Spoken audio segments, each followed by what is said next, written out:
지난주에 오래 사정과 빠졌던 우리 술탄 권사님들 잘나오셔서 하나님께 영광을 감사드립니다. 또 한 번 더 인사하시겠습니다. 사랑이 넘치는 가정이 되세요. 여기 사랑이 넘치는 가정이 되세요. 5월은 우리가 가정의 달로 지키죠. 어린이날도 있고 어버이날도 있고 또 부부의 날도 있어요. 부부의 날이 5월 21일이에요. 잘 모르죠? 사실 잘 모르고 지나가는데 둘이 하나 된다 그래서 21일이 부부의 날로 정해져 있어요. 법정공휴일처럼 그렇게 쉬는 날은 아니지만 이걸 이제 어떤 그 창원에 있는 어떤 목사님이 이걸 만들었더라고요. 목사님이 줄기차게 이걸 주장을 해가지고 그 주위에 있던 국회의원 또 이런 분들하고 도움을 받아가지고 국회에 건의를 해가지고 이게 만들어진 지가 오래됐어요. 보니까 지금도 이 활동을 이 목사님이 하고 있더라고요. 그런 부분이 있습니다. 사람은 장성해서 가정을 이루게 되죠. 마가복음 10장 7, 8절에 보니까 이러므로 사람이 그 부모를 떠나 둘이 한 몸이 될지니라. 이러한 즉 이제 둘이 아니요 한 몸이라. 이제 이렇게 되어 있잖아요. 하나님이 세우신 제도 중에 교회하고 가정이 있죠.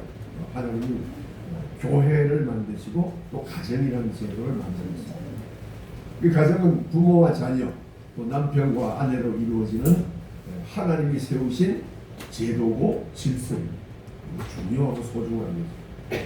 오늘 우리가 읽은 에베소 본문에서는 가정의 그 부모와 자녀에게 당부하는 그런 내용을 담고 있습니다. 먼저 자녀들에게 말하죠. 자녀들아 주 안에서 너희 부모에게 순종하라. 이것이 옳으니라. 부모님에게 순종하는 것은 시대를 막론하고 모든 인류에게 아주 근본적인 것입니다. 부모님을 통해서 자녀가 생명을 얻게 되잖아요. 그러므로 부모 자식 관계는 아주 근본적이고 가장 중요한 관계다. 이렇게 볼 수 있습니다. 자녀를 향한 부모의 사랑은 우리가 끝이 없습니다. 자녀가 행복하도록 하기 위해서 아주 노심초사합니다. 그리고 자신이 가지고 있는 모든 것, 또 살아온 모든 경험이나 경륜을 자녀가 잘 되는데 다 바치고 사용을 합니다. 특히 믿음의 부모는 자녀들이 주님을 예배하고 주의 말씀을 지키도록 가르치기도 하고 그리고 자녀를 위해서 늘 기도에 힘을 씁니다. 그래서 부모님은 늘 자녀를 위해서 살아간다. 이렇게 볼 수 있습니다. 우리가 어버이날 때 되면 그 부르는 노래가 있죠. 나실제 괴로움 다 잊으시고. 이 노래는 그 양주동 박사가 작사를 했잖아요. 양주동 박사가 작사하고 작곡한 사람은 이흥렬이에요. 이흥렬. 근데 이흥렬이라는 사람이 일제시대 사람이니까 그 당시에 이제 일본의 도쿄음악대학으로 공부하러 떠났습니다. 근데 가보니까 음대에 다니기 위해서는 피아노가 있어야 되는 걸 깨달은 거예요. 피아노 없이 어떻게 음악 공부를 하겠어요. 그러니까 다 피아노가 있습니다. 근데 이제 피아노가 이제 비싸잖아요. 그래서 이제 이흥렬이 어머니한테 편지를 썼습니다. 소장은 이제 음악 공부를 마치고 다시 한국으로 돌아가야 되겠습니다. 왜냐하면 피아노가 없었는데 피아노 없이 음악 공부하는 게 불가능한 걸 일본 와서 깨달았다. 그래서 돌아가겠다고 이렇게 편지 썼는데 그 어머니가 돈을 보냈어요. 전혀 뭐 돈을 마련할 수 없는 길이었는데 어머니가 이제 온 산을 뒤져가지고 솔방울을 모으기 시작해요. 솔방울이 그게 그 화력이 굉장히 뛰어나대요. 시골 분들은 아실지 저도 잘 모르겠어요. 근데 솔방울이 그렇게 화력이 좋다고. 근데 솔방울을 어마어마하게 모아서 이걸 장에 나가서 팔았어요. 그 당시에 쌀 한 가마니 값이 13원이었대요. 13원. 근데 이분이 어머니가 모은 돈이 400원을 모았다고. 그러니까 쌀 몇 가마에 그게 쌀 한 20-30가마 값을 모은 거예요. 그래가지고 이 돈을 이흥렬이한테 보내요. 그래서 이걸로 거기서 피아노를 사서 공부를 해가지고 그래서 이흥렬이 한국에 돌아와서 처음으로 곡을 작곡을 했는데 그 작곡이 뭐냐면 이 어머님의 사랑이란 이 곡이에요. 물론 이응열도 예수님 믿는 사람입니다. 그래서 나실제 개롱 다 해주시고 이걸 이제 만드는 거죠. 그래서 이응열 작곡 이렇게 해서 우리들에게 많이 알려지고 있고 또 어머니 주일 되면은 대체적으로 자녀들이 이 곡을 많이 부릅니다.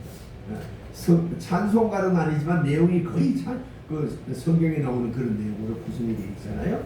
그래서 그걸 많이 부릅니다. 뭐 8.15 광복절 때 애국가를 시청하듯이 이렇게 많이 부르는. 이 어머니는 또 아버지는 부모님은 자녀를 위해서 자신이 가지고 있는 모든 것을 희생하고 또 위해서 기도하는 걸 알 수 있습니다. 그런데 자녀들은 이 부모의 사랑을 어려서는 잘 깨닫지를 못합니다, 사실. 그래서 장성한 후에서야 비로소 부모님의 사랑을 깨닫습니다. 그래서 그때 부모님이 해준 말씀이 지혜로운 권면의 말씀이었구나. 또 그 정말 나를 사랑해서 그렇게 나를 훈계하고 가르친 말씀이었구나. 그때 부모님이 하신 말씀이 축복의 말씀이고 이렇게 좋은 말씀이었고 이걸 깨닫게 됩니다. 그러므로 우리는 언제나 부모님의 말씀과 가르침을 들어야 합니다. 때로는 그 부모님의 가르침이 시대에 뒤떨어진 것 같은 그런 생각이 들고 내 마음에 들지 않아도 다시 한번 우리가 마음에 새겨보아야 될 줄 믿습니다. 그러므로 부모에게 순종하는 것은 성경에 말한 그대로 옳은 일이라는 거예요. 정의로운 일이고 이것은 주님의 명령입니다. 주 안에서 골로새서 이런 이 말 자체도 빠져있지만 에베소에서는 주 안에서 부모를 순종하라 그랬는데 이 주 안에서라는 것은 주님의 뜻을 따라 부모님을 이해하고 그 뜻을 받아들이라. 부모에게 순종하는 것은 곧 주님께 순종하는 것과 같다. 이렇게 말하고 있습니다. 2절 3절은 내 아버지와 어머니를 공경하라. 이것은 약속 있는 첫 계명이니 이로써 내가 잘되고 땅에서 장수하리라. 부모를 공경하는 것은 순종하는 거나 부모의 의사를 따르는 것 그보다 더 이상이라는 거예요. 부모의 가르침을 따르고 부모의 필요를 돌보고 부모를 우선적으로 생각하는 거예요.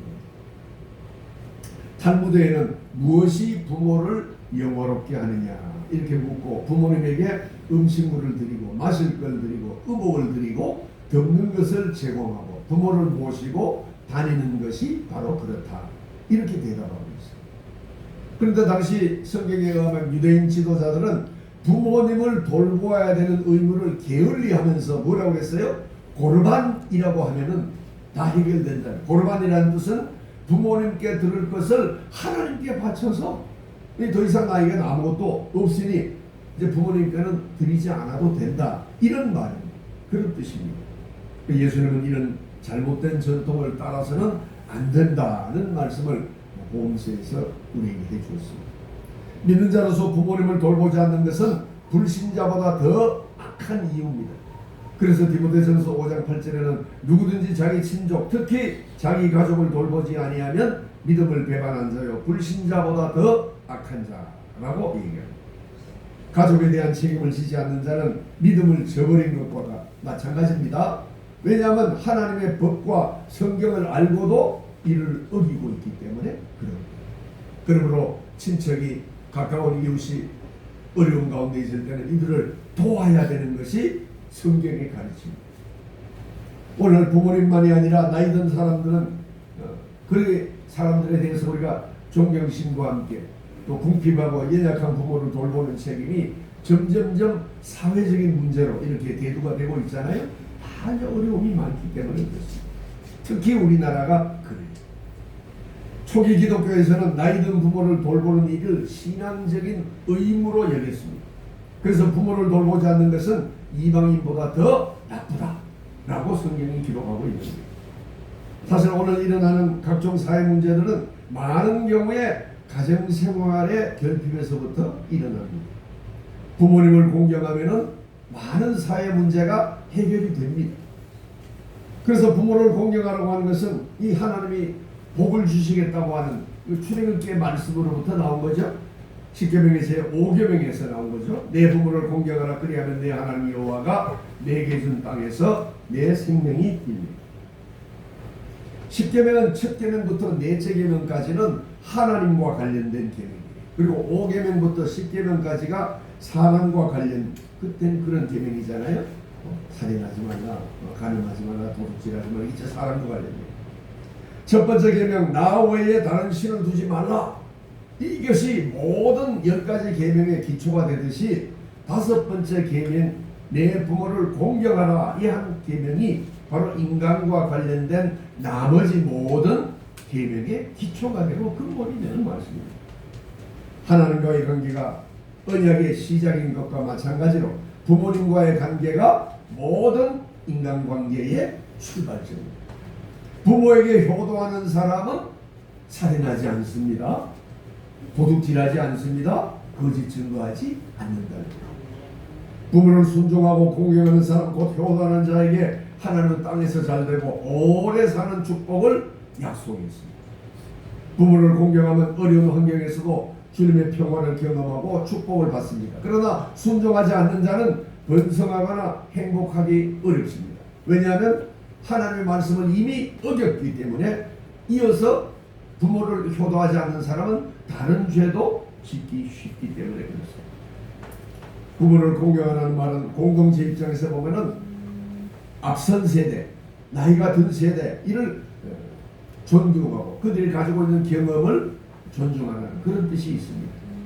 부모님 세대를 존중하고 그 지혜를 받아들이면 갈등이 해소되고 문제가 해결된다는 거예요. 교회에서도 그렇습니다. 연세 많은 신앙의 선배들을 우리가 존중해야 됩니다. 이분들이 교회를 위해서 기도하고 헌신해 왔기 때문에 오늘날의 교회가 존재하는 겁니다. 그러나 오늘날 사람들은 나이 많은 세대의 경험이나 그런 지혜를 소중하게 여기지 않고 어떻게 봅니까? 오히려 간섭하는 것을 여기고 여기 그냥 가만히 계시라고 이렇게 얘기할 때가 많습니다. 부모님 세대를 존중하시기 바랍니다. 네. 그분들이 살아온 인생의 경험과 지혜를 받아들이면 선한 결과를 얻을 수 있습니다. 그래서 잠언 23장에도 얘기를 합니다. 너를 낳은 아비에게 청종하고 내 늙은 어미를 경히 여기지 말지니라. 내 부모를 즐겁게 하며 너를 낳은 어미를 기쁘게 하라. 4절입니다. 또 아비들아 너희 자녀를 노엽게 하지 말고 오직 주의 교훈과 형계로 양육하라. 또 성경은 자녀에게는 부모를 순종하고 공경하라고 가르치고 부모님에게는 뭐라고 얘기합니까? 자녀를 잘 양육하라 이렇게 명령합니다. 아버지와 어머니가 자녀들로부터 순종과 공경을 받을 때 부모는 그들을 향해서 책임을 집니다. 뭡니까? 자녀를 화나게 하지 말고 하나님의 말씀으로 훈계하고 양육하는 책임을 지게 되는 거예요. 자녀를 화나게 하는 건 어떤 거예요? 자녀에게 과도하게 엄격한 거. 우리 한국 아버지들이 이런 분들이 많죠. 자신은 그렇게 하지 않으면서 자녀들에게 아주 엄격하게. 저도 그런 때가 있었습니다. 그렇게 보면 너무나 부끄러워요. 자녀를 사랑하는 마음으로 대하지 않고 엄하게 대하면 자녀는 마음에 상처를 입습니다. 최근에 우리 뉴스에 보면 어린이를 학대해서 이런 사망하는 그런 뉴스가 있잖아요. 너무나 가슴 아픈 일. 우리 아빠는 너무 엄격해. 자녀가 이렇게 생각하면 어떻게 됩니까? 자녀는 자기 의사를 자유롭게 발표 못합니다. 그리고 주눅이 들어서 부모의 눈치를 살펴요. 자유롭게 자녀가 발전하는 것이 방해가 되는 거예요. 또 자녀의 감정에 대해서 무감각한 것도 이걸 자녀를 화나게 하는 거예요. 자녀의 필요나 마음을 헤아려야 합니다. 칭찬을 해야 되는데 칭찬보다 계속 잔소리를 하면 어떻게 됩니까? 이건 올바르지 않습니다. 사랑이 만병통치약이라고 하는데 또 칭찬은 귀에 먹이는 보약이라고 그러는데 이걸 하지 않는다는 거예요. 그렇게 되면 꾸중과 질책을 받은 사람은 어떻게 됩니까? 낙심하고 자존감이 떨어집니다. 부모는 하나님의 대리자입니다. 부모는 하나님의 대리자예요. 하나님께서 모든 천사를 내게 보내지 않고 어머니를 보내줬다 그러잖아요. 어머니는 천사와 같은 거예요. 부모는 하나님이 주신 선물인 자녀를 건강하게 자라고 구원에 이르도록 해야 될 책임이 있습니다.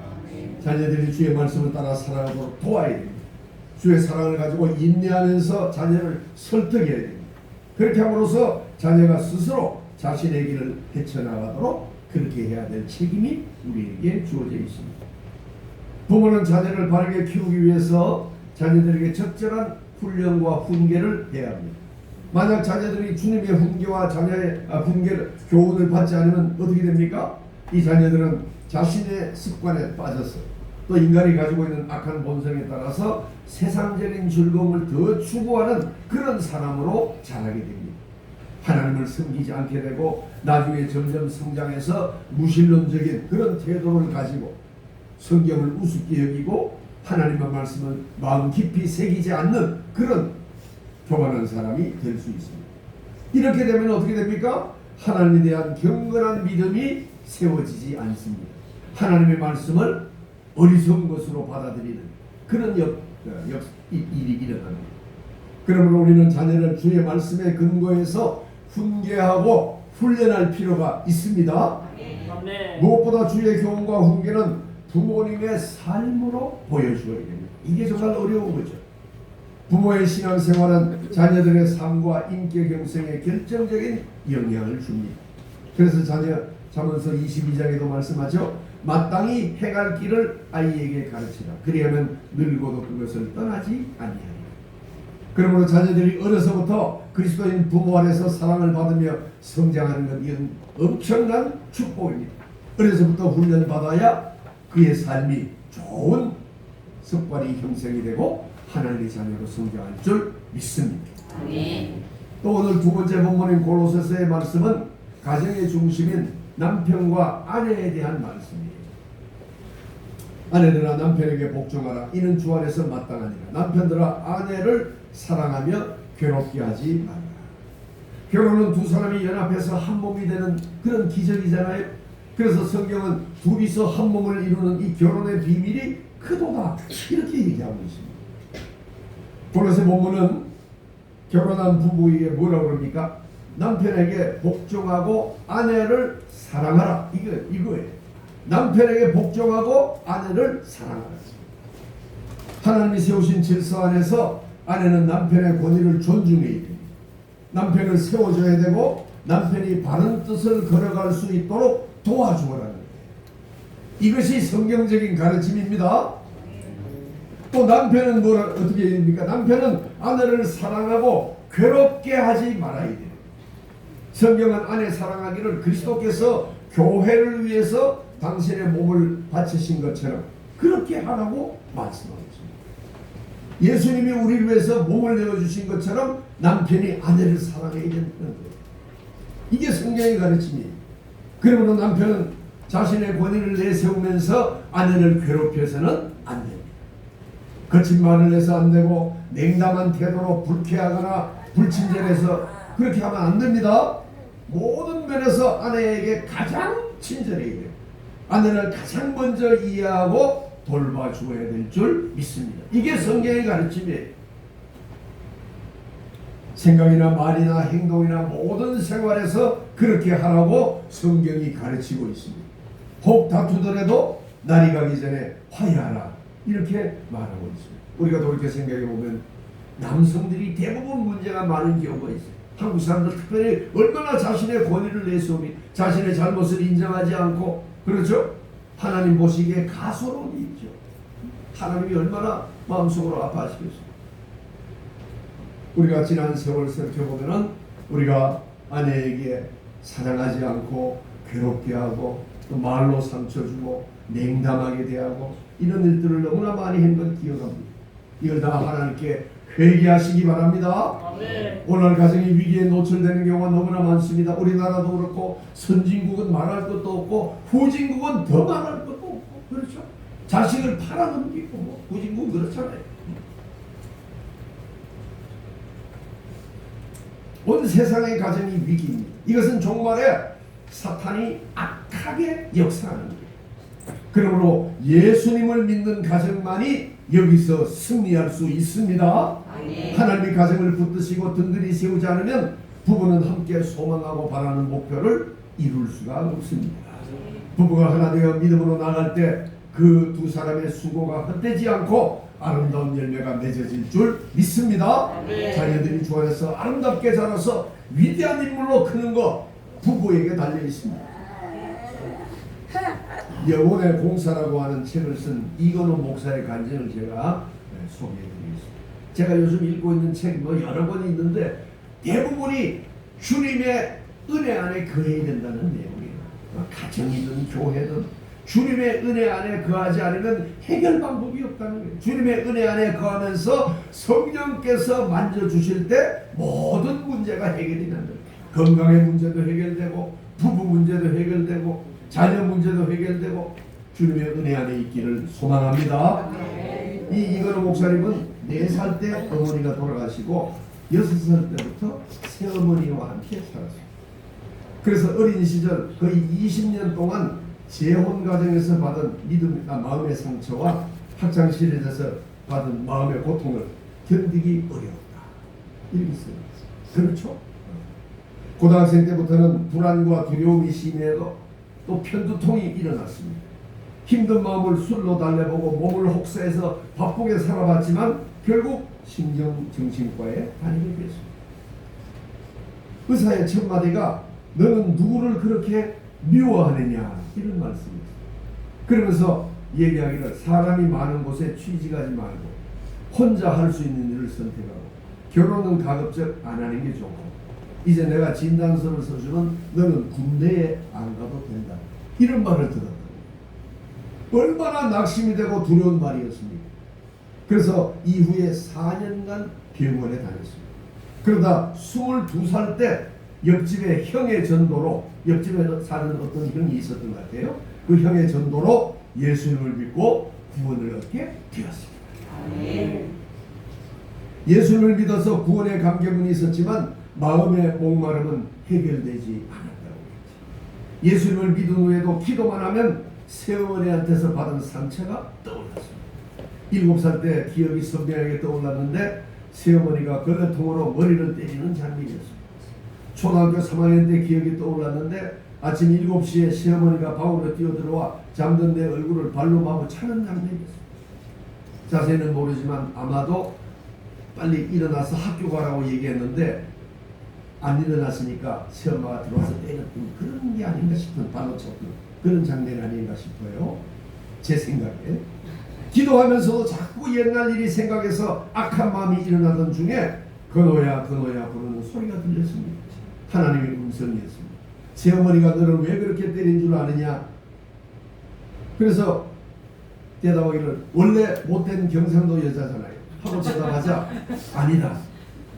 새어머니도 상처받아서 그렇다. 이런 말이 들렸다. 하나님의 음성이라는 것이 물론 제가 지난 금요일에도 말씀드렸지만은 하나님의 음성이 직접 내 귀에 들을 수 있죠.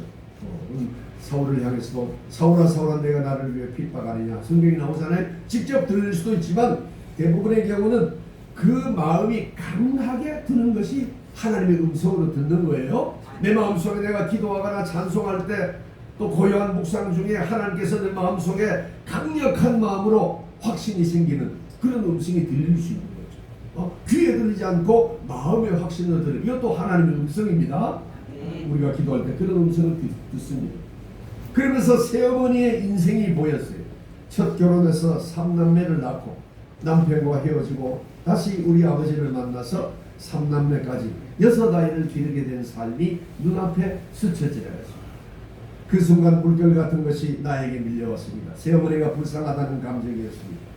그러면서 내 배에서 고구마 크기만한 무언가 2개가 떠나가는 것을 느꼈습니다.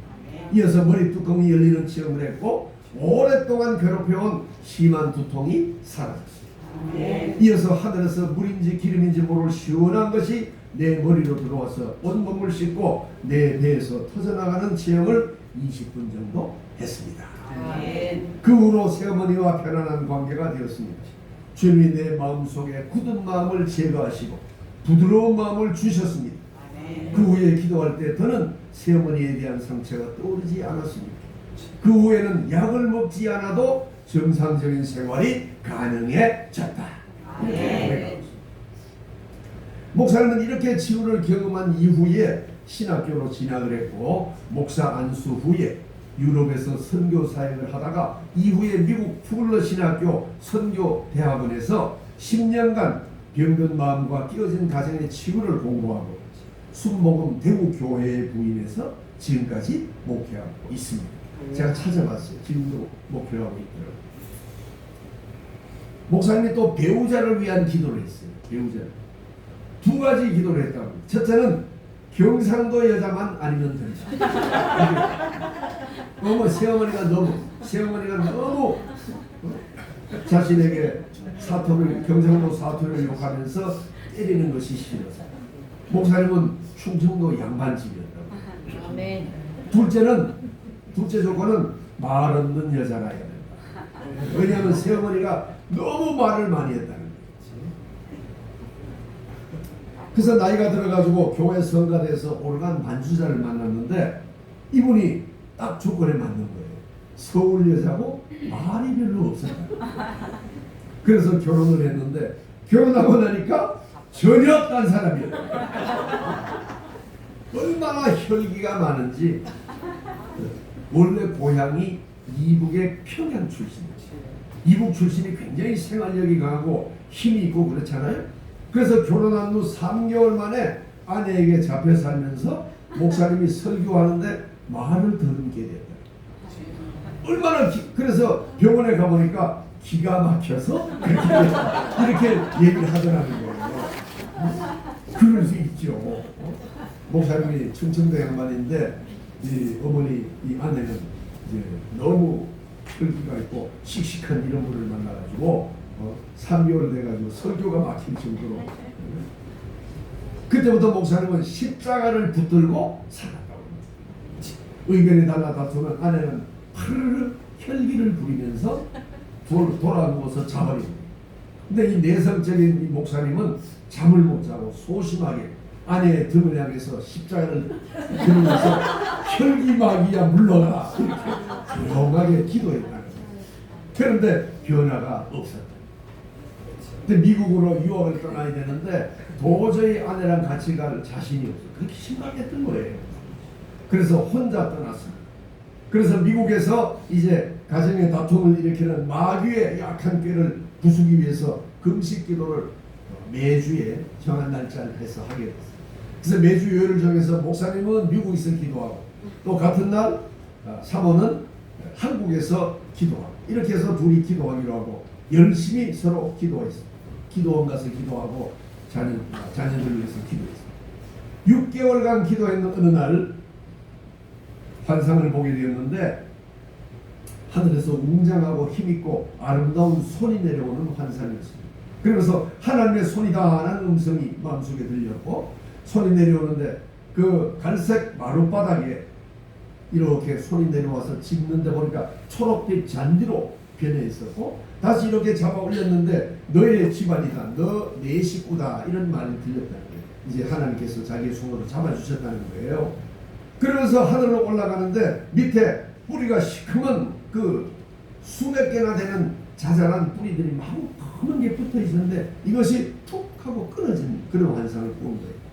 그러면서 마음속에 마귀의 관계가 끊어졌구나 이런 생각이 들면서 벌떡 일어나 승리를 외치며 찬양했다.